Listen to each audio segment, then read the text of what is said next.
Aaron, who I see standing there, Constanza, Pablo for inviting us. And in particular, I think what I'm excited about is that this network meeting this year is part of the kind of mainstream of the actual conference itself, which, in past years, it's been on the side, on a separate day. And by putting it in the actual program, by kind of incorporating it as a YouTube live stream, we get our membership to understand the kind of part and role that medical humanities and other networks play in the humanities generally. So I really appreciate that opportunity. Before I introduce my guest, I'm going to just say a few words about kind of medical and health humanities. Some and many of you in the audience may know what that is, others may not, and just a kind of brief sense of what I think about kind of how it falls and where it lies. So I'm Rishi Goyal. I'm an associate professor of emergency medicine, also jointly appointed in the Institute of Comparative Literature and Society and Medical Humanities and Bioethics, kind of all at Columbia. I kind of split my time as a clinician. Half time I work in an emergency room in New York, a very busy emergency room that serves an underserved population, mostly kind of a very high and heavy Dominican population that lives in Washington Heights, a particular area of northern Manhattan. But I also teach comparative literature and English literature at Columbia. I run a medical humanities undergraduate major, which is in our Institute for Comparative Literature and Society. So when I think of medical and health humanities and this network in particular, I just want to also mention the kind of people who are in the network, who allow this stuff to happen. So we have another few colleagues that are on the committee with me. That's Hester Oberman, Michael Klein, Catherine Ryan, Anders Rasmussen, Chisomo Kalinga, who we were going to hear from later, Nolwazi Mikwanzi, and Helen Zhao, who is our network coordinator. So I just want to thank all of them as well. The kind of way we're going to do this is I'll talk for about 5 minutes, maybe less. Then I'm going to introduce our speaker, who is local, and is going to talk about medical humanities in the Chilean context. And then we're going to also have a Zoom coming in from Edinburgh, Chisomo, who is going to talk to us about medical humanities in the context of the African network and her research. So we're going to try to kind of interrogate this word global that we're all throwing about, not, unintellectually. I think everybody who uses it is unsure of its provenance, of its length, of its meaning, but we'll kind of give our perspective on that. Medical and health humanities is another kind of humanities/public humanities field in which we think about the ways that history, sociology, literature, stories, critical narratives can play out both in the clinic and how things like death, cancer, heart disease can play out in these other fields as well. I want to give a kind of a more cogent example of kind of the ways that, as Sarah mentioned, there's a lot of translation that occurs between fields. And one kind of perfect example of sort of translation between humanists, doctors, and scientists occurred kind of early in 2020 in the pandemic. As you probably all know and experienced or read, certainly in New York in March and April of 2020, there was a clear obvious observance, unfortunately, that the deaths from COVID were not evenly distributed. It was pretty straightforward and pretty obvious to the eye that Black and brown people in the city were dying at a much higher and a much more alarming rate than concomitant white people. And the first kind of medical intervention into this was to look for biological/racial differences, right? And it's just to go to think about how kind of biology thinks or how biology asks questions. And the first early hypotheses were it must be something that's biologically or racially determined. And the first hypothesis was, type A blood. So suddenly there was, based on very, very small data, very, very small sample size, there was this assumption that, these differences were based on different blood types. A, B, O typing is a very crude set of differences. There's 4 blood types, and it was seen that maybe type A blood, which maybe was more prevalent in the kind of brown blood populations, was somehow connected to how COVID bound to the cells. That was quickly kind of seen as reductive and not kind of fully capturing the picture. But now we got to move to the sort of a humanities sociological perspective. And what was noticed, one of the things that was noticed, was that the people that were dying were living in homes that had poor ventilation, that were living in homes where 8 to 10 people shared a room, where windows maybe couldn't be opened. And suddenly you got a different sense that demographics, social demographics, architecture, kind of ways people lived were influencing death rates.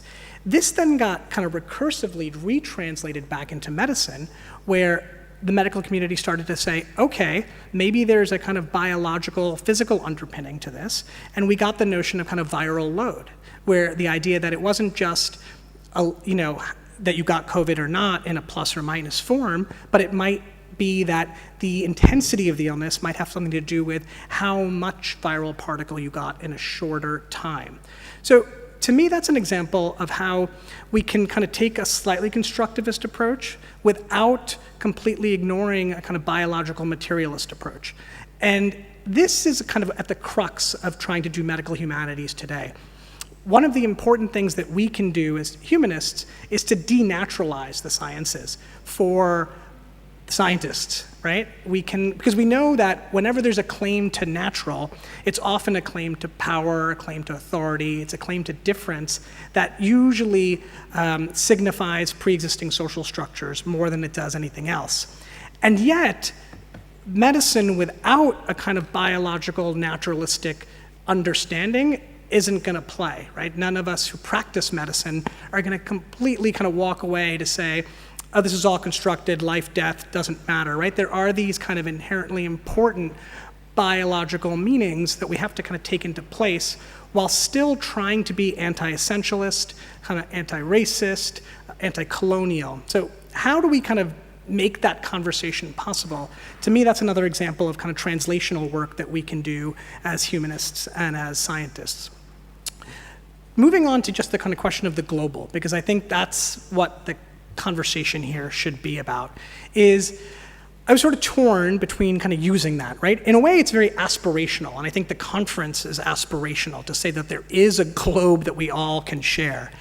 But how do we do that without reproducing pre-existing colonial hierarchies, histories of oppression, histories of exploitation? How do we say that a medical humanities that's global isn't going to just kind of move from center to periphery, from an Anglo-European understanding of medical humanities to kind of a peripheral understanding?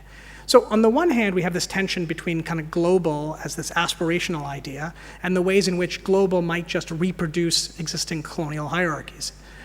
But there's also, I think, the question of local knowledge and local difference, where there are local ways of knowing the body, whether that's kind of forms of knowledge that are different, practices that are different, standards of care that are different. So sometimes by focusing on a global, we might efface these really important and valuable differences. So we're supposed to now think about global as this aspirational term, but also kind of local as this very, very important term. And I think that's what I was hoping, at least in this conversation, to kind of get everyone's perspective and thoughts. And the way we're going to do that is we're going to have two speakers from two different kind of national contexts. This is sort of somewhat fortuitous, and we got this arranged, but when the conference was placed in Chile, I didn't realize that there was a Department of Medical Humanities and Bioethics here. And I think that's a kind of tremendous testament to the fact that this is an idea that for the humanities, as the humanities is constantly thinking about how do we survive, right? Which sort of, I'm not sure, it's not my favorite question. But one thing that I think is really obvious is that there are these places of kind of meaning and intersection that don't have to be instrumentalized. It's not sort of what can the humanities do to make a doctor kinder, nicer, gentler. But sure, let's pretend that's something we can do. But I think that it's more kind of what are those conversations that we can have between these disciplines that I think will enliven both. It'll certainly enliven physicians in the last 3 years, and nurses and healthcare providers generally have felt a level of exhaustion that can't be overstated. And thinking about how we can kind of help replenish that group is going to be important. But I think in their exhaustion, what they've seen is that health isn't just a biomedical matter, that it's a political matter and it's a social matter, and that they, as professionals, have been on some level exploited, forgotten, and sort of have had a lot of distrust of their own institutions and the institutions of biomedicine generally. So in a lot of ways, I think physicians, healthcare workers are great allies right now for the work that humanists do. So we should keep that in mind rather than seeing it as a kind of adversarial role. Because the other thing that one of the speakers brought up earlier was this question of expertise denial. I think that's linked to science denialism. And we know in the kind of climate fight that we don't want to be climate denialists. So how do we accept, understand the kind of gifts of modern medicine while also holding the institutions of biomedicine up to critique and critical distance? One thing I found very fascinating in the few talks that I was able to go to is the language that the humanities kind of is using is directly applied, I think, to problems in medicine today, right? Things like contingency, precarity. The question of human rights is sort of central to our question of kind of who counts as a human. Central to every notion of human rights is the notion of a right to health care. But is that right given to the human or is that right given to a citizen? Who counts as a human and in what context? And those are the kinds of questions that I think when you bring a humanist together with a clinician, that's a fruitful space to kind of talk through. So I think I'll start by introducing Ana Maria, and then we will go on after that to Giacomo. So Ana Maria Isadora Arriagada, saying that right? Sí. Sí, is an assistant professor in the Department of Bioethics and Medical Humanities here at the University of Santiago, Chile. She's an internist who will actually have to leave here at 5:15 on the dot to go see patients, so we'll give a natural ending to our session, but is also well-versed in bioethics, medical humanities, and these sort of questions of storytelling. So I think what I'm going to do is start by handing the floor over to Dr. Ana Maria, who's going to talk a little bit about the Chilean context for medical humanities. When she's done, I'm going to move over to Giacomo, who's on Zoom, and then we'll bring everything back for kind of any questions or sort of final thoughts. Okay? Thank you. Thank you very much for the invitation. I will do it in Spanish, but I wanted to say hello in English for all of you and tell you that I'm really thrilled to be here, and I hope that it will be an opportunity for the Department of Bioethics to grow and to have more influence and overall, and most of all, to be influenced by you.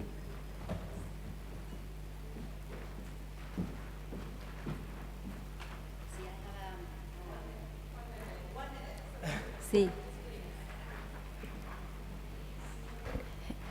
Sí, it's working.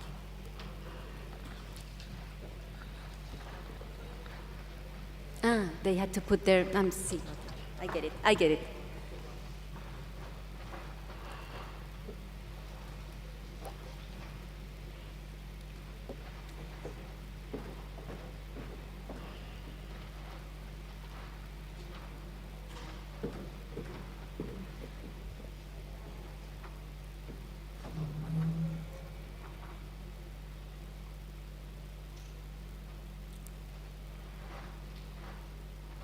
It's only 10 minutes, so Dura solo 10 minutos, I don't want you to get exhausted.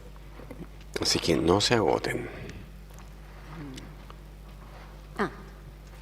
So we had some questions. Bien, Teníamos unas preguntas que we have some abordar hoy questions over día. here. We wanted to Y la address some primera questions, and the es first one si is a medida que promovemos if, las as we humanidades promote médicas y de salud, medical humanities and si podemos health concebir el humanities, aspecto if we global de una can manera que no detach the global ensaye aspect y so it reproduzca does not distinciones de reproduce centro y distinctions periferia. of center and Es la peripheral primera areas. That is the pregunta first que question that respondimos en we equipo. try to Es una answer as a team. presentación que This es is un a trabajo en presentation realidad which en is a equipo. work, a teamwork. So, if we define medical humanities, of course it is hard. I mean, before we teach a class, we need to define them once again, because we get involved with values, and values, it is hard to define values. We cheat sometimes, and we go to these 4 principles. When we talk about values, it is harder.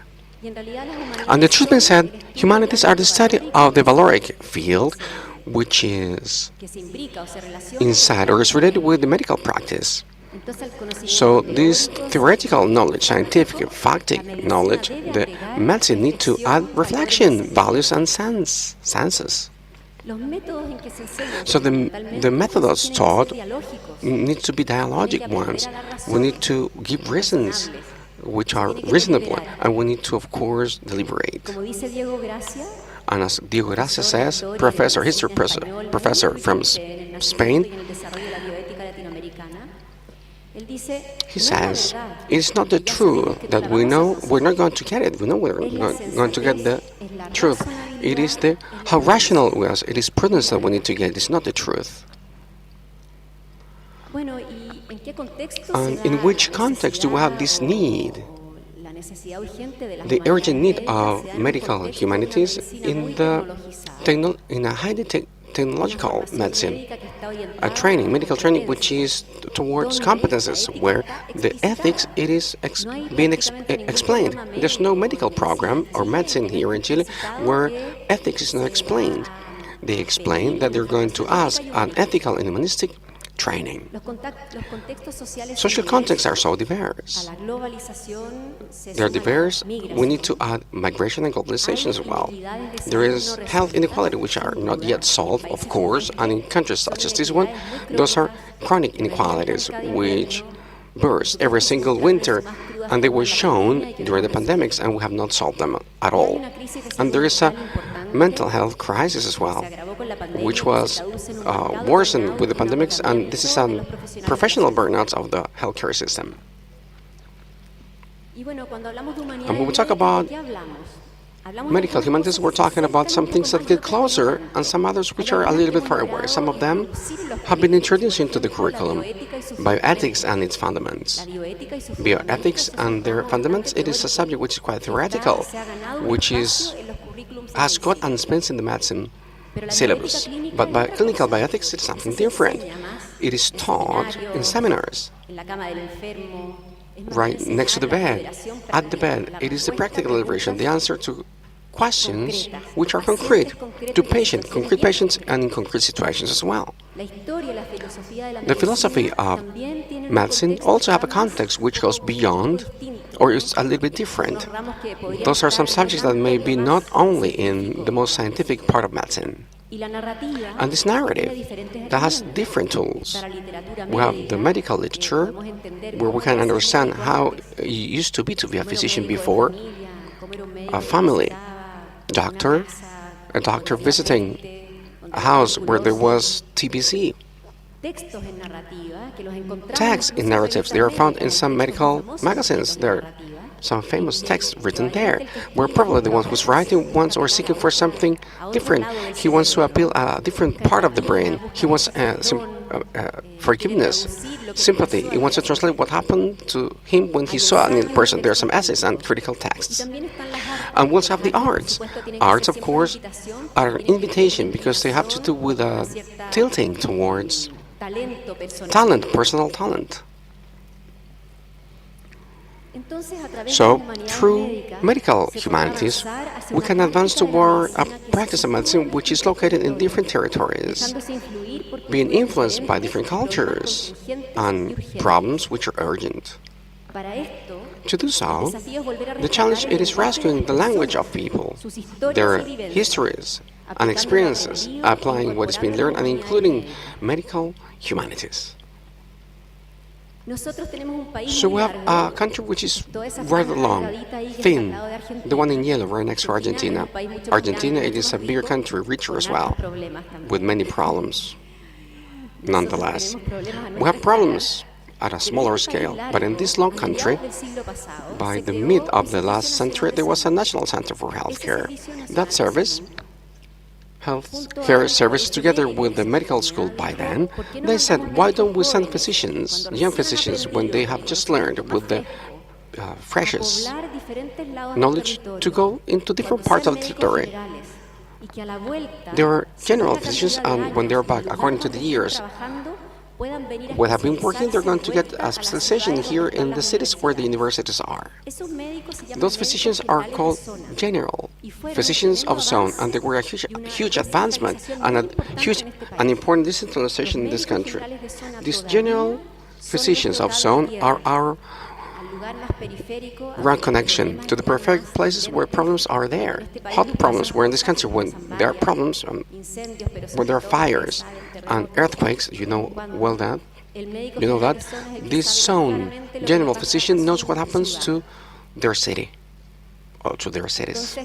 So, this is a pertinent way, still important, we need to take care of. It is a medicine which is communitary medicine, and it is there where the medical humanities need to be there, because there is where physicians are going to need it.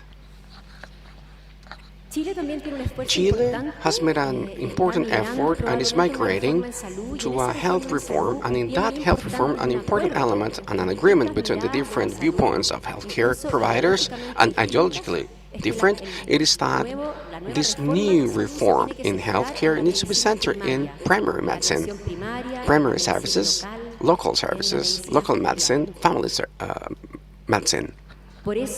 So that's why the idea it is having this primary medicine at the very core of the health strategies as an articulating axis of this network. There was a commission, national commission being created, which is going to work on this part of the reform, which is the one considered to be the most important one, the first one to be created. And this commission, I want to show you this in the council. They're former health minister, legislators, and politicians.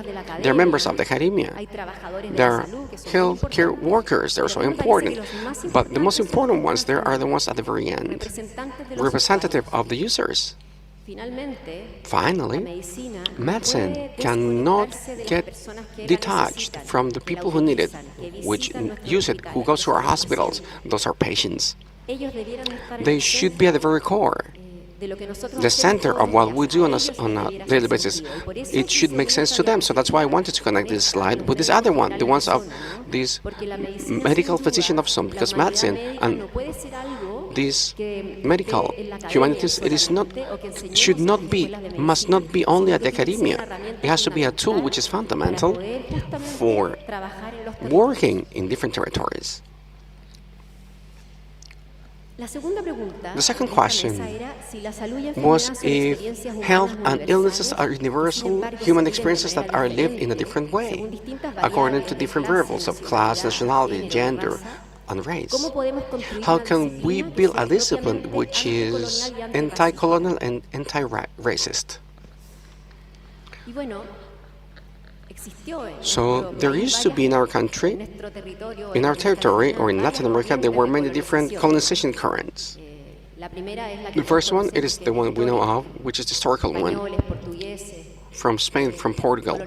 They colonized this continent with all of the effects that it created. But there have been many different colonizations afterwards. Had to do with different administrations, ways of administration, governments, political viewpoints, economic viewpoints, and from the ethics, the principalist viewpoint was also imposed as a view which was quite pragmatic, that solved problems. And we have these four principles.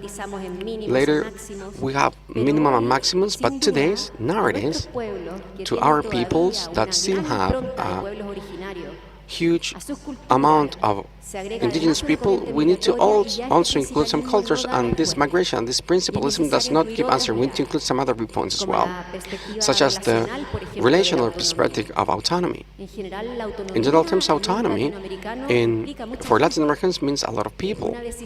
A decision, autonomous decision, and informed consent may be a waiting room where there will be 20 people or 10, and they will need to they will have to do with the decision. It has to do with including context. There must be some other sensitiveness and philosophical, such as the feminist, the narrative and biographic viewpoint as well.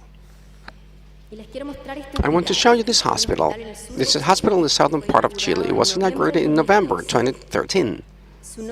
Its name is Aybu Yanquen. It means, in Mapudungun, the Mapuche language, it means the jewelry of the universe. It is one of the first hospitals which is intercultural in Chile. It is a hospital where the design, architecturally speaking, has to do with the Mapuche culture. The entrance goes towards the sun. The exit, it is the sunset. The beds have a direction towards, orientation towards the vision of the world, Mapuche world. The waiting rooms are rounded to evoke this fire. And inside they practice local allopathic medicine, and also they also practice Mapuche medicine. And they have the figure of Machi, and there are some bone composers. So it is a hospital which, from architecture up until what happens inside, it has to do with the amalgamation of cultures. Finally, I just wanted to offer this question, the third question that we asked, or that we wanted to address, and I have no answer for this question. The other questions, I could address them with my team members of the department, but answering, how we can demonstrate the solidarity, historic solidarity of the global majority, it is a question that somehow, it is the question, fundamental question that we have asked ourselves, that you have done yourselves. I got here at the prior lecture, but nonetheless, this is a challenge. How can we make a medical humanities something that makes sense? And my thought is that medical humanities need to make sense to people. So it is so important to work the communitary work, cultural work, which is adapted, that makes sense for people. Listening to stories, getting soaked up with those elements. But we also have this global perspective, and therefore this global goes through sharing different experiences, learning, and trying to find some common points, because if they were not there, this meeting would have not been possible. So thank you very much.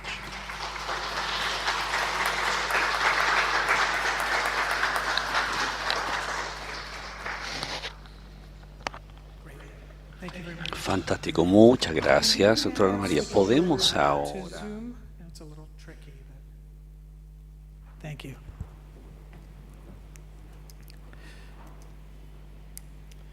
That final question, I'm sure, hopefully we'll come back to as a group, kind of ask ourselves how to ask it, but I just want to point out a point that came up in our group meetings before this, was this question of global majority versus global south as just terminological. And it's possible, I think Professor Chisoma Kalinga will talk about that as well. Let me introduce her before she comes on. And she's one of our network kind of board/committee members. Got a little bio. So her talk is going to be called Medical and Health Humanities Africa, Reflections and Speculation. So Dr. Chisomo Kalinga is a Chancellor's Fellow at the Department of Social Anthropology, University of Edinburgh. Her research interests are disease, illness and well-being, biomedicine, traditional healing, indigenous beliefs and cosmologies, and their narrative representation in African oral and print literatures. Her transdisciplinary work engages storytelling and literary traditions in Malawi, focusing on the intersections between aesthetics, narrative, ethnography, representations of the body, and the communities that produce stories about health and well-being. She founded the Malawi Medical Humanities Network in 2017 and is currently supporting the transition to project the Malawi University of Science and Technology. She is also a supporting member of the Medical and Health Humanities Africa Network, which is based at the University of Pretoria, and is a founding member of the Edinburgh Health and Medical Humanities Network at the Institute for Advanced Studies in the Humanities at the University of Edinburgh.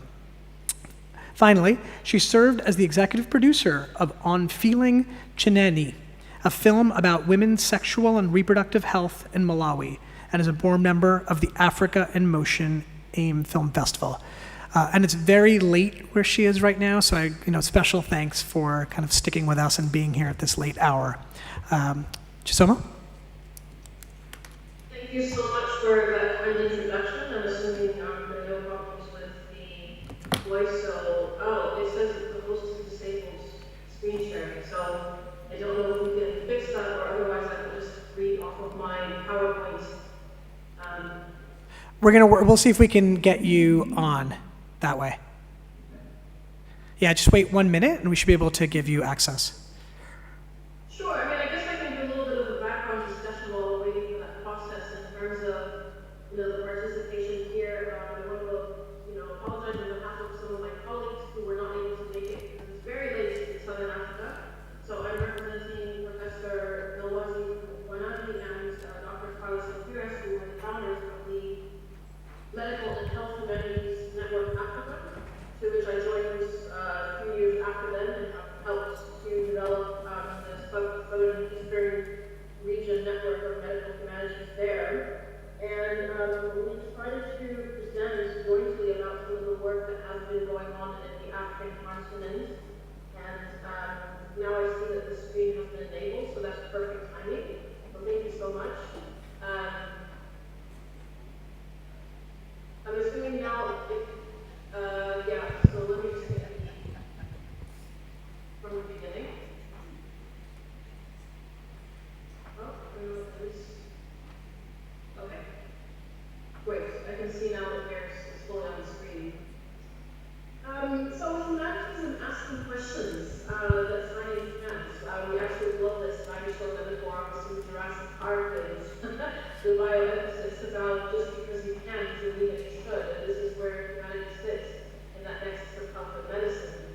But I'm here to introduce you to the Medical Health Humanities Network in Africa and to give some overview of some of the work that we've done and the principles that we have taken aboard of how we define research and the projects that we undertake on the continent. And also just to show some of the research and writing that's taking place across the continent. So what are we looking at? We're looking differently at new methodologies. What are the discussions? Rishi has said about transdisciplinary work, and that's mixing multiple disciplines to answer new questions that other methods can't answer. And we're going beyond silos, trying to move beyond Africa as this object and really looking at it from a place of curiosity and how do we improve the expertise and knowledge that comes from the continent. And either challenging or changing what it means to have both disciplines. What does Africa emerging research look like? We also look about collaborative and respectful work. How do we respectfully work and respect knowledge systems, respect African knowledge and how it's transmitted? And from what I've been hearing about the discourses in Chile and working with indigenous communities, these are exactly the same type of discourses and questions that we're asking about information and knowledge. And then this other term that I'm going to use here is a term that has been coined by Carlos Santiago about critical kindness and critical epistemic generosity as well. How do we project that method of welcoming and knowledge into the world? So the definition that I use for medical humanities is inclusive of social science. So we talk about these intersections of the human condition through the arts, humanities, and social sciences, especially with methodologies, and their engagement with a broad spectrum of health and biological sciences, including medicine, illness, treatment, recovery, and death. Now, in terms of the creation of medical humanities, we're looking at this idea that it should embrace diversity, and diversity of all forms. It should be affirmative, it should be stimulating, and it should be development-oriented to look at who's least likely to be included, but also most likely to be affected. And so we're looking at patients and carers and the entire spectrum in between. And I really enjoyed this idea of the spaces in the hospitals and what aesthetically spaces of caring looks like, because that involves this concept of being maximally inclusive. And especially in terms of Africa has one of the most diverse linguistic communities in the world, and that should be a bridge rather than a barrier, but we're still not there yet in terms of how language is reflected in medical and health humanities. So to introduce the work that we do specifically in Africa, the Medical and Health Humanities Network in Africa was formed around 2017, and it's a network that is providing space for medical and health humanities academics, artists, healers, and activists to converge. And this is a reflection of our core team. So I said that we're based at the University of Pretoria, and there are top left are the 3 members who founded it, and we have country representatives who are representing Kenya, Ghana, Mozambique, Uganda, Eswatini, Zimbabwe, Nigeria, Malawi, Tanzania, and also, the 2 at the bottom are doing a lot in terms of our digital and communications as well. So we have very much started with the southern and eastern corridor of Africa, with just a few 2 West African countries as well, in Senegal, and we're just expanding, and we're not necessarily forming an entire network, but we consider ourselves a hub, an umbrella that we work with other communities, including one spot in Egypt as well, to just support each other and make sure that we have promotion and visibility of the medical humanities work that's taking place across the African continent. And in 2019, they produced this medical humanities journal, British Medical Journal of Medical Humanities, which talked about the inclusion, access, and social justice in South Africa. And that was the first publication that was edited by the Medical and Health Humanities Network team members. So they work across different universities, including the University of Cape Town, to help shape the field. What does medical humanities look like in Africa? What's the identity? What are the methods? And what are the critical interventions that can occur within the curriculum as well? And to help form a sense of identity. So also to shape the curriculum. What does a medical humanities curriculum look like in an African context? What do medicine and arts look like? But also to inform policy and really help to break through with that. So these are some of the publications that have come through: questions of gender, history, and social justice, ethics, and inclusion. In terms of how the umbrella is growing, we have strategic collaborations in Malawi with the Malawi Medical Humanities Network, which is based, as Rishi had said, in the Malawi University of Science and Technology, but also in the United Kingdom with the Institute for Medical Humanities at Durham, but also at the institution where I am based at the University of Edinburgh as well. And the work has really taken shape in creating spaces for people to portray their work. So we had 2 symposiums. One was exploring breath, thinking beyond inhalation and exhalation, and all of the representations of breathing. And that was a huge symposium that was supposed to be a conference, but at the time the COVID pandemic had emerged. And then we had Finding Joy in Healthcare in Africa. And so we're looking at questions that are pertinent to us. How do we subvert some of the dialogues and discourses that look at Africa as a place of despair and trauma only, and actually look at it as spaces of critical knowledge production as well? So the underlying principles: inclusion, access, and social justice. And those were the topics that were raised in the first publication that came. So we think very critically about consensual collaborative work and how we explore these practices. What are the methods and the forms of analysis? How do we build them upon epistemic generosity, and recognizing that with generosity comes reciprocity, that we're not looking at simply taking away, but we're also giving back, and we're learning and contributing to knowledge generously, and continuing to foster spaces that are centered on that kind curiosity, as Carla writes. And so we have this nexus here between creativity and play and education and practice, but then also the development of scholarship in our theory, research, and action. So in terms of new areas of research that we're developing, there's even contributing to some of the ecological aspects about meat and what are healthy diets in an African system. How does the meat industry and veganism come through in discussions that come from an African perspective?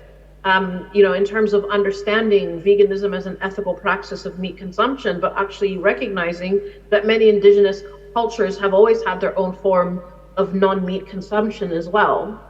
And looking at that type of interaction of African chefs and African cooks who are working, and this is very much the work that Carlos Ampiris is leading at the moment at the University of Cape Town, especially within the intersections between health and the environment, but also critical food studies.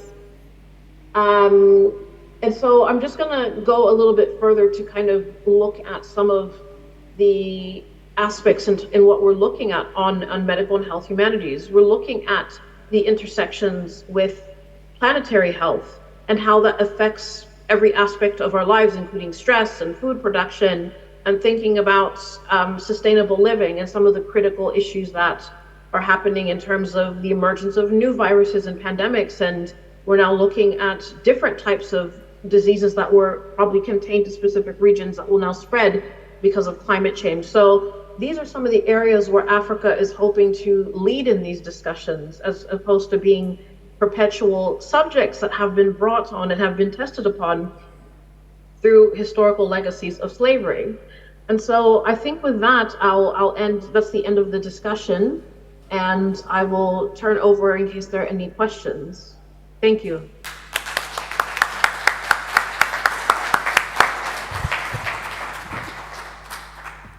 Thank you, Chisom. So I mean, it seems obvious, but I think we need to kind of unpack the parallels and the kind of resonances between both presentations, while also maybe thinking about the kind of what they imply about difference in terms of healthcare systems, and kind of also who counts as both an object of study, a producer of knowledge, what kinds of knowledge gets circulated, how do we circulate that knowledge. So I don't know, maybe I'll just start by kind of opening it up and see if anybody kind of wants to offer any questions to either of our speakers, and that can come from the Zoom room as well, or from the room here. I think I see one hand up back there.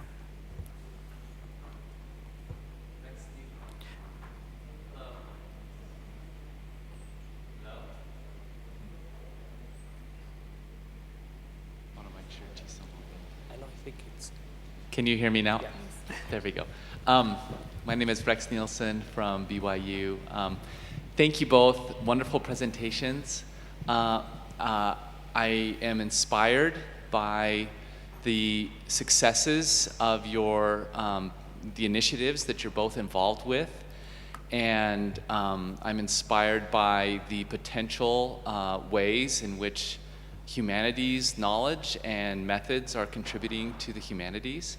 I'm curious about the points of resistance that you encounter, and if there are similarities in the two contexts to the kinds of resistance you may encounter in this kind of work. Thank you. Well, I want to thank you for the question. I congratulate what you presented from Africa, because I think that we have not acknowledged so much in terms of humanities. We are mostly on a crisis. And I think we are here in Chile questioning a lot how we have maybe abandoned the spaces of humanities. And there are voices that point to humanities as a whole or in the big picture, but there are voices that point to the small picture, the small space of the patient. And I think that if we have to choose maybe as a country, I don't think we have to do it. But I will give you my view, because I am mostly an undergraduate professor. I think if I manage in the years that I have forward to teach, to really put humanities where the patient lies, I think it would be a huge thing to do. So I think we are dealing with that here in Chile, and the barriers have been mostly, I think, the urgencies. I think we have a very technified and very maybe successful type of medical doctors. Many of them go abroad and they come back with lots of technologies and lots of big impulse to apply them and to learn and to produce and to, But as to what humanities or bioethics are, there hasn't been that importance. Bioethics is a small, yes, I think it's a small academic space mostly that has its own rhythms and egos also, and not a minor quote of power. I think we are also crossed by a medicine that is quite machista also. So when you talk about feminism, or like lights go up, you know, and everything is suddenly very problematic. And I still have colleagues, and I want to bring here a conversation with my colleagues of 5 days ago. And they said, why do we need gender? I treat women very well. And so I was like, oh my God, he doesn't understand anything. See, and that's good. I think it's good to not to understand anything, but because I don't understand a lot of things from the world.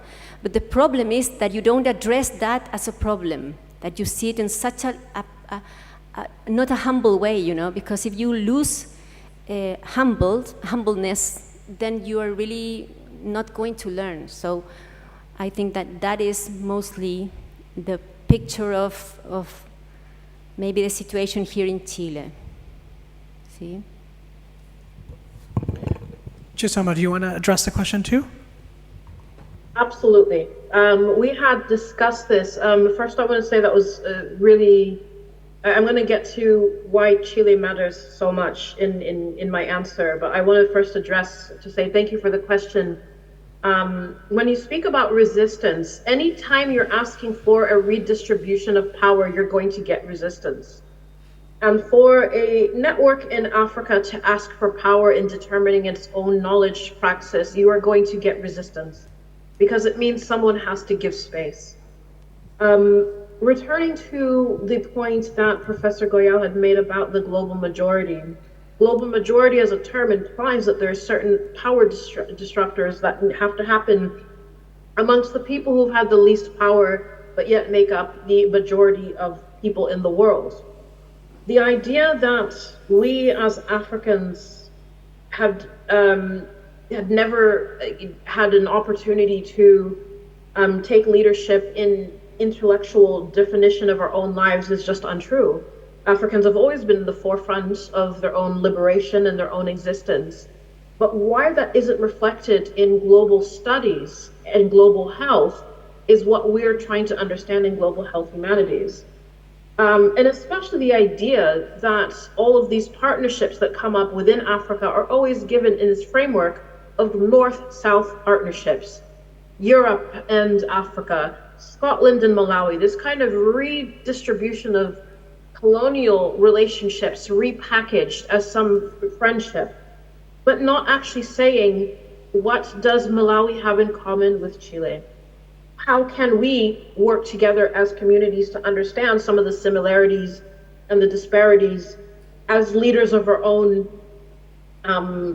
knowledge systems? So to me, I did not want to leave here without thanking, you know, the University of Chile for providing this space for us to share our work, but also say that that is the resistance we face, is asking people to redistribute power by giving us space. And so I think that's why this space is very important, because it has given us space to collaborate and work together and to think through and to ask questions about, what does global mean? Global health has always been defined as the global north providing a space to the rest of the world, but I've always felt that it should have been the other way around. So we have these opportunities to ask critical questions, and we are being met with resistance. If I'm going to be honest, I'm not talking about the network specifically, but I'm talking about generally, anytime you're asking the hegemony and the monolith to give up power, we are met with resistance. This is what Frantz Fanon had said in his work on decolonization, the wretched of the earth, that it is a violent process of asking for your recognition and respect and liberation. Really well said. Can anybody, we got somebody with any other questions from the audience while we're waiting? I want to ask something, Chisoma, to you. You're talking about knowledge production and knowledge production kind of locally, right? Can you talk a little bit about the usage of things like the Lancet or BMJ? It has that kind of feel of, I'm going to undo the master's house with the master's tools, but at the same time, there is an element of, I think, still, in a positive way, universalization or kind of this global question, like we do need to be able to learn lessons, whether it's about veganism or birthing practices or any kinds of sort of biomedical understandings from all over the world. The U.S. is particularly fraught in this field. I was just in a panel involving maternal health, right? Maternal mortality. And we've got all the technology in the world, yet we have one of the worst maternal mortality rates in the world.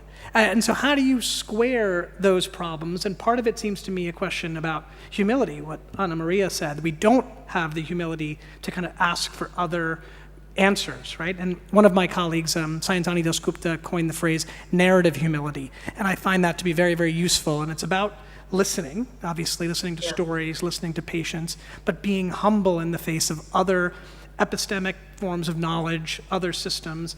I think Chisoma used the word critical generosity. I liked that a lot as well.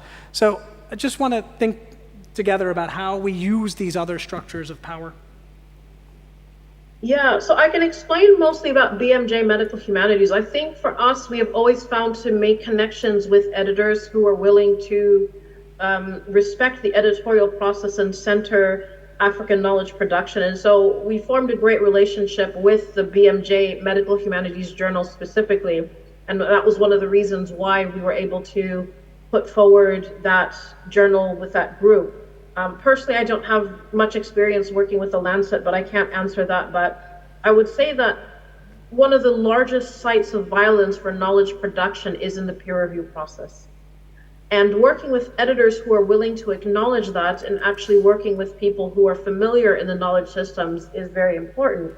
One of the things that I would like to do in future presentations is show some of the work that has been locally produced as well. I think that's, your question has actually made me realize that there's a plethora of research that has been written and produced and published in African journals. And in fact, most of the Malawian medical humanities work continues to be published locally in Malawi, but is not necessarily easily accessible or is open access. And I think that's kind of the trouble that we face in this kind of discourses about publishing, is that how do we make it accessible? How can we improve translation as well? And this, especially from people writing in languages that are local to Malawi but want to share them abroad. So that's really what I think is kind of this issue. But in terms of some of the knowledge that is shared, I think that's exactly why we should have more accessibility of locally produced knowledge, because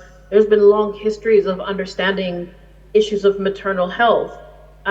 In Southern Africa, there were ingrained practices to make sure that birthing women and other people, gender non-conforming people, were given space to ensure that they had presence of people in case there were crises. And we're seeing now that knowledge has been lost. And even though Black Americans, for example, Black American women have the highest mortality rates, I think they're 5 times more likely to die, and Hispanic women 3 times likely, and I think Indigenous women around the same rate.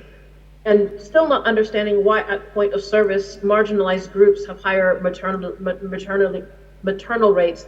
And it's largely because there was a huge shift in the way the services were provided to those groups. And so they're not being cared for, their pain isn't been recognized in the same way that it is for other privileged communities. So I think this is where we need to begin to go back and to say, we're not reproducing new knowledge, but we actually need to look back at the knowledge that has been articulated on these very issues. And we can only do that if we engage with what has been produced locally. That's right. Of course. I think also the knowledge must be like generated through simple questions, maybe next to people. This country, it's not a poor country, but it was a very poor country.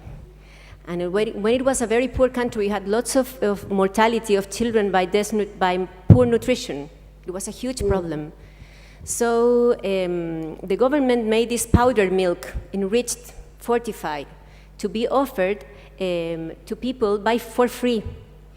But they discovered that people didn't use it. In the small towns, they discovered that they used the powdered milk to make marks in the football fields. Once they discovered that, they said, what is this happening in this country? Why is people putting powdered milk? It was because people thought, if this is given for free, and it was a whole lack of trust, The Chilean state was such as an impoverished state that never gave nothing for free. And suddenly they give this for free, it must be bad. The quality must not be good for our children, because we love them. We're not going to give them this free milk. So what the government did is that they put the same milk and they put a brand on it. It was called leche purita, and put the leche purita in the supermarkets. And then the people said, if it's sold in the supermarket, it must be a good milk. And so public health people that stick to the bottom, that went to the places and asked people, why didn't they use the milk? And we eradicated bad nutrition. We were very poor, and we did it. So I think that sometimes we need, like the old scientists, making these really simple questions next to people and asking what is happening.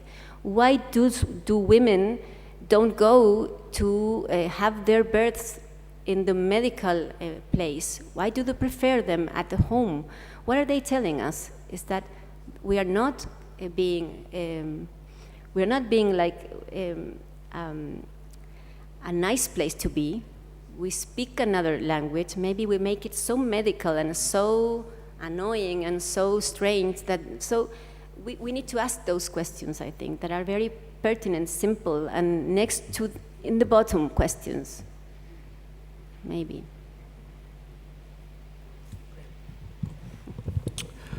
Any other sort of ideas or thoughts from the audience? Yeah.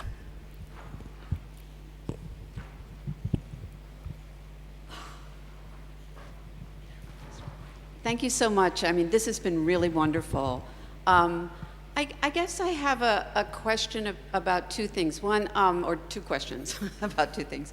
The first is, just to go back to this notion of informing tensions, whether there are tensions between medical practitioners who are committed to the medical humanities and the humanities scholars and humanities practitioners of various sorts who may or may not be in the academy, whether there are tensions there, and also to what extent disability is a dimension, questions around disability is a dimension of the work that you've been doing. And I'm also kind of just really curious to know if in the undergraduate major at Columbia, like the extent to which disability studies has been incorporated into that. It's just such a powerful and profound dimension of how the response to the pandemic played out, particularly with limited resources, and how,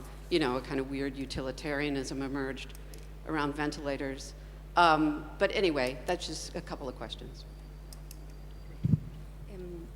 Okay, I think that medicine is a tough place to be, and it's because of us. It's not simple. We make it difficult. And so I think it's difficult to really integrate anthropologists, sociologists. We are always like in a little bit of a power also struggle. We think, okay, let's teach to the undergraduates and let's make fundamental bioethics in which we share with them with no problem, but then we get to, let's go to the hospital. But a sociologist in the bed of the patient, well, why not? Or yes, but in what in what terms. So I think that there we have a struggle that is mostly because of our power and a little bit closed and a little bit over, no sé cómo decirlo, como que we think that we have all that we need, you know, and we don't have it. We don't have the answers for most of the ways in which people address their feelings. So we have psychologists, or their ways of being sick, anthropologists, or the ways that society plays a part, sociologists, and also poetry, and, you know, we all see it like these decorative places of medicine, but they're not. And when we get to work with them, I think it's tough for both the parties. For us, it's also tough to make them inside the hospital where the patient is. And for them, it's like, how do I get into, you know? And I think humanists or these other professionals have it much more clear than we do, because they have been studying power, and maybe they have been looking at us also, you know, doctors. So they kind of manage better, but we don't manage. I think mostly the problem is on our side. See? Yes. Just from a curricular perspective, I think, you know, disability studies is sort of central to a lot of the work being done with the undergrads at the medical humanities level. Like a lot of, I think, these kinds of sort of subdivisions, whether it's like, you know, now very central, I would like feminist scholarship or African American scholarship, comes out of humanities departments initially, and then kind of spreads, creates their own kind of literatures and fully developed, articulated practices. And medical humanities is this big umbrella, right? It's heterogeneous, sometimes too heterogeneous, but disability studies is easily a kind of central part of it. And it's often driven by the students who are, I think it came up, you know, they're like academic activists, right? They are really interested in social questions and on the questions of the margin, who gets kind of left out. And medical humanities, one of its kind of strong roles is to just keep advocating for a larger notion of what counts, I think, as human, right?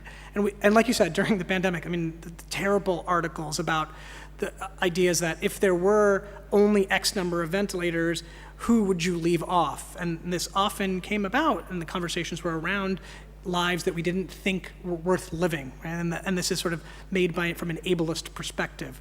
But there's also this, I can find the right quote, but I think it's Gretchen Soldat wrote a really interesting essay in the Journal of Disability Studies about the kind of problem of importing the social model to the global South, where it's not as prevalent. And so it becomes a question of, how do we speak about disability? The social model wants to think only about accommodation and only about, and affirmation, which is wonderful.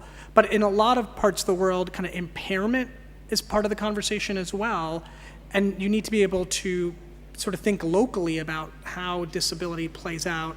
Either, they wrote about Bhopal, the big kind of Union Carbide disaster, and the kind of levels of disability that were distributed from a kind of risk perspective, and how we have to take that into consideration. So I think that's really an important question, and kind of thinking about how we incorporate it back in. Chisoma, did you have anything to add to that? Yeah, very quickly. I wanted to follow up on a point that Professor Arriagada had said about the milk, and that kind of metaphor. I think medical in my personal experience, and I want to be very clear here. You know, I think not to represent institutions, but say in my personal experience, some of my most troublesome interactions have been with medical doctors who have said, you know, if I'm going to go through some things that I've said, they said, well, I don't care what race my patient is, I just need to get to their kidney. Their kidney is what's sick, you know. Or a pulmonologist saying, I need to get to their lungs, so race doesn't matter. I don't need to understand their gender or their race. I fix the lung. And then the questions I ask is, how are you even going to get to that if you can't even bring the person in the room? And I was speaking to a lung doctor who had said, like, in between some consultation, that the person had some additional small scarification on the lungs, and said, well, I think they were trying to get, some healing because they didn't want to see me. And I said, well, actually, those look to be protection marks from, so that person was probably seeking protection from the work that you're doing.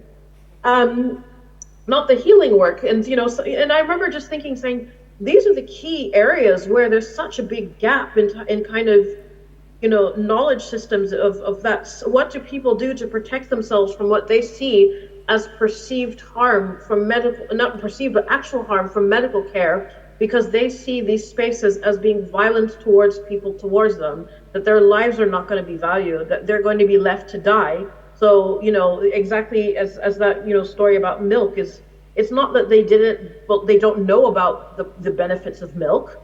It's an act of resistance to say we don't trust the system.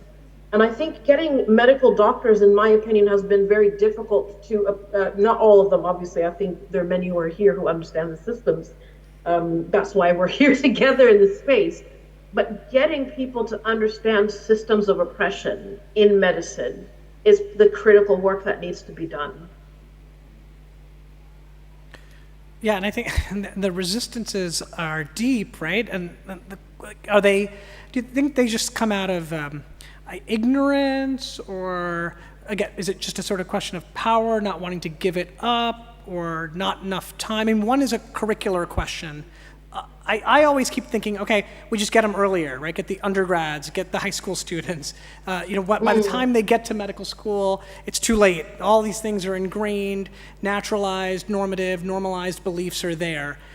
But that's also it's difficult, and maybe that's not going to work also. So, this is an open question of how do we kind of convince practitioners, clinicians to incorporate knowledge that ultimately will be better for their patients, right? Because I think that is something that you can appeal to say, if you have a better health outcome, that's probably what you want, right? Is there a way that we can kind of bring in Mapuche knowledge or local knowledge to get a better health outcome? Or can that be part of the argument? Yeah.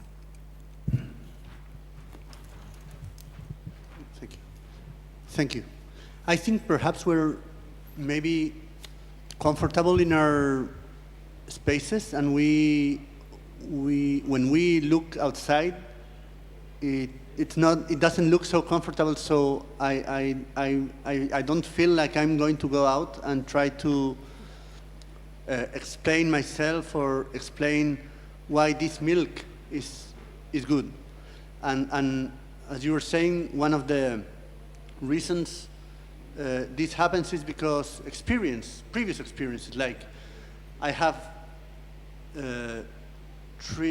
treated you poorly in the past, so why should you trust me now? But if I believe in that this milk is good for the kids, I should try and make the effort. And one of the dangers is that I can lose hope. That's on a public health dimension.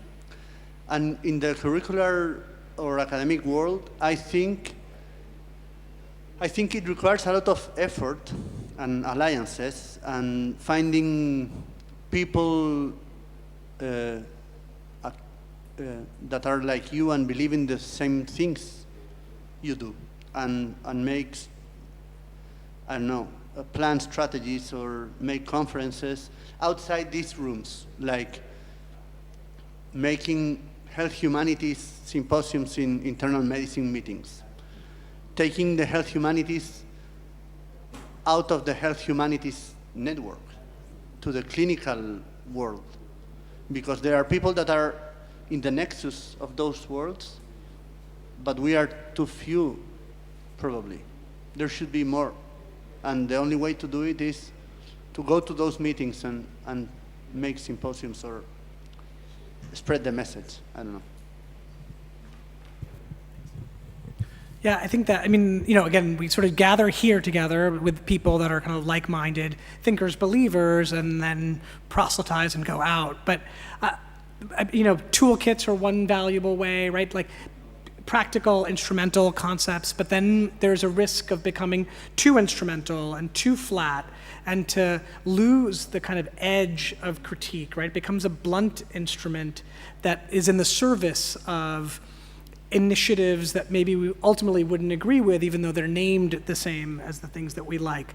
And so, yeah, I think that the question is, maybe those spaces will be welcoming, maybe they won't.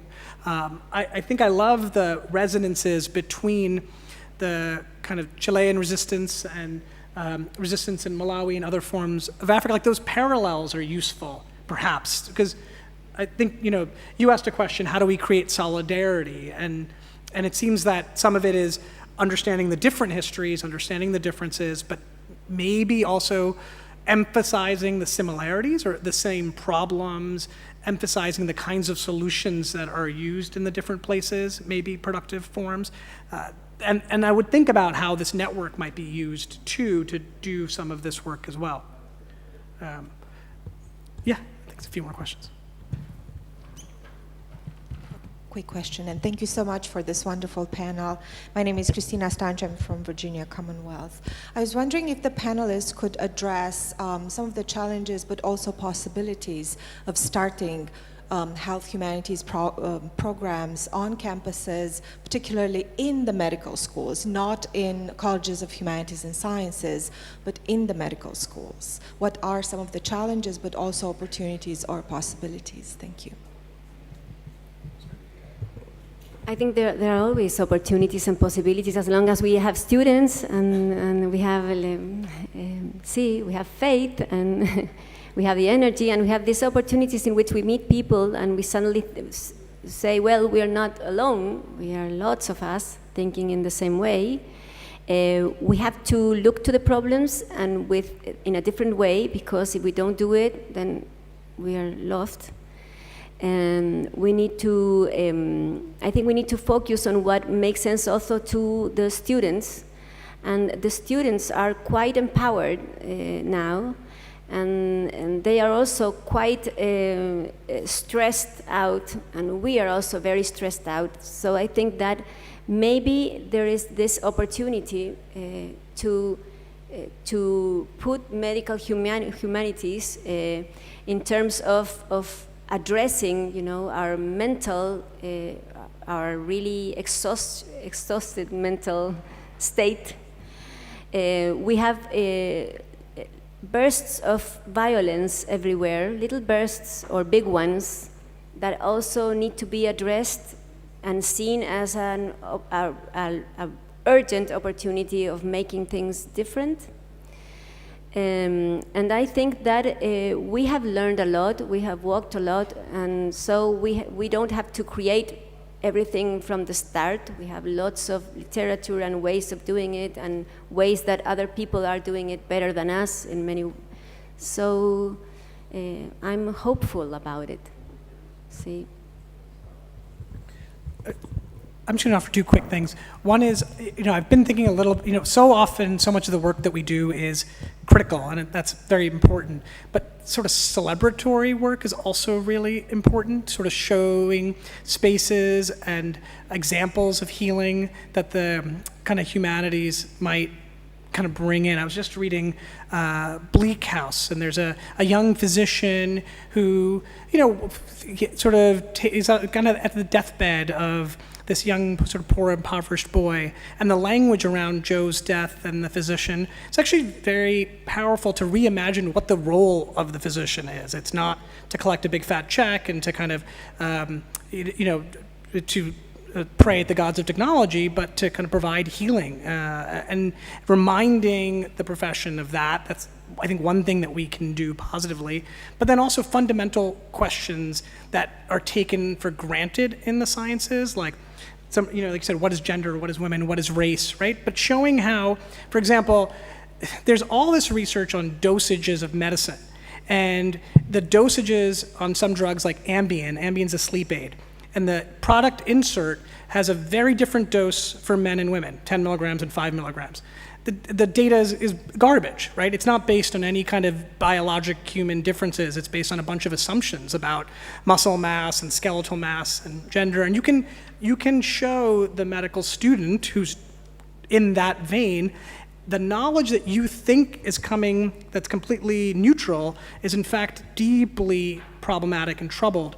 When I was in medical school, we were told that you couldn't get anybody addicted to opiates, right? And they said, just give them out, it's fine. If they're in pain, give them out opiates. Later on, 5 years ago, you find out all that research is funded by Sacklers, right? So they're funded by people that are making money off of that idea, not because it's a biomedical concept, right? And I think when the student can realize that the thing that they think is a natural truth is in fact been constructed by systems of power, that can be really eye-opening for some students in particular. This is not, hello, my name's Kathy Woodward. I'm at the University of Washington in Seattle. This is not so much a question as it is a giving of bibliography. I know you have Synthetic. Is this not the name of the publication, the e-publication? Yes. Synapsis, yeah. Synapsis. And, well, it was close. And thank you. And I wanted to alert you and other people that in the keyword series that is coming out from NYU Press in August is going to appear keywords for health humanities. I know about this because I was fortunate to get the entry on emotion, which I was very happy to have. And I would love to see it reviewed. One could think of it being reviewed from very different locations to see what might be missing, what should be changed in terms of cultural difference, social difference, even biological difference. So that's bibliography at stake. And then just following up on Amanda bringing up the question of disability and medicine, intersexuality, of course, is very, very much of interest to many people. And the intersexuality of disability and aging provides a really interesting and fraught and difficult case. So this is something that we could imagine putting on syllabi, et cetera. Another piece of bibliography coming out from University of Chicago Press very soon is a book that is on the pandemic and elder side, predominantly US, and you can imagine why. Thank you, that's great.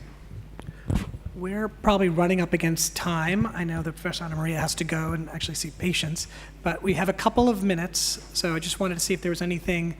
I think Eileen's got a question.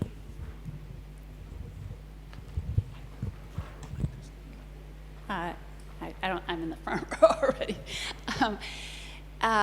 It has to do with resistance and in the different contexts. And I know, Rishi, you've been working on vaccine resistance. And so I guess I wanted you to think about what the similarities between the others, but also because it was a pandemic that started. I mean, I know that your work is not just about vaccine resistance to the pandemic, but that was like right, this is something we all had together. So partially it's a question to all three of you in terms of the kinds of resistance you saw to the pandemic and what the similarities were or not.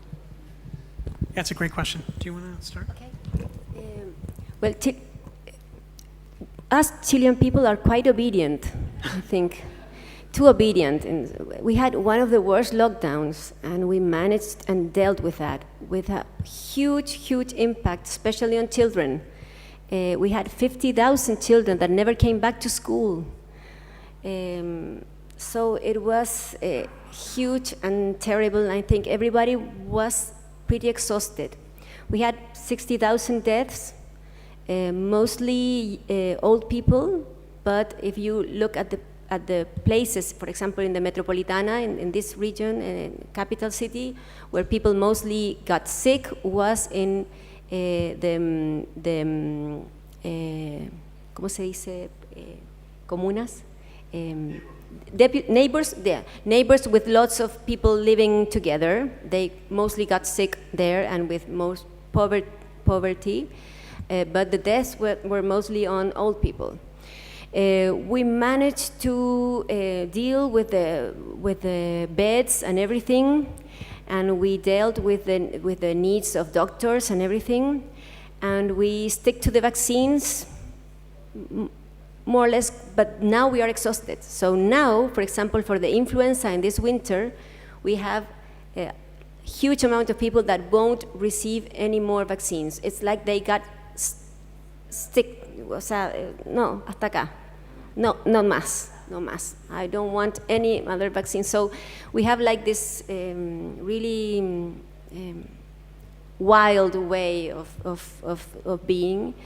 And lots of people haven't had a good access to good information. I think in Chile, one of the things that we are lacking is good places, sites, websites in Spanish, Chilean way, that are good in quality for people to get good information. That is one thing that we are in debt. So people mostly get information from us, doctors, and they have us like in a very in a place where they don't trust us so much because we lock them a lot, and in a huge and very stubborn and a little bit violent way.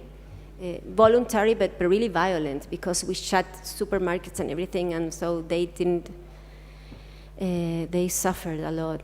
We suffered a lot. I didn't because I went on working, but really that was also a very exhausting and terrible experience. See?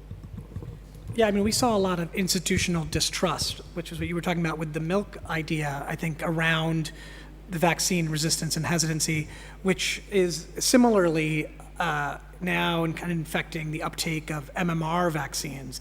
So I think for childhood vaccines are dropping off precipitously globally, and we'll see what they look like moving forward, but there's definitely a deep worry that that's happened through that same, right? Yeah.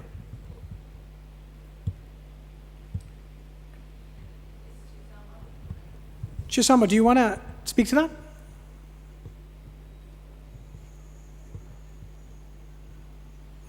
No, there was actually something else which I wanted to address, which is actually the question about the medical school. Oh, right. I thought that was a fascinating one about humanities, and I didn't want to lose my thought on that. At my university, the University of Edinburgh, we have what's called the intercalated programs, which is giving an opportunity for medical students to spend 1 year outside of the medical school. So instead of having the programs inside, they would spend a year in another program. So they could do the history of medicine, they could do medical humanity, literature and medicine, or medicine and arts. And so I think there's different ways of doing it, because I think there's a lot of recognition about how intense medical school is. And the way that my university came is to say that, well, we don't have a good network retention of actually teaching medical humanities in the medical school, but let's take our students out of it and let's see how they adjust. So the classes are specifically for med students, but I think other universities have found different ways to address this. But I think there has been a growing recognition that there has to be a better understanding of the history of pandemics. I think for me, one of the hardest things to watch during the pandemic were GPs and physicians and doctors who were speaking very much out of historical context of how pandemics worked in the past.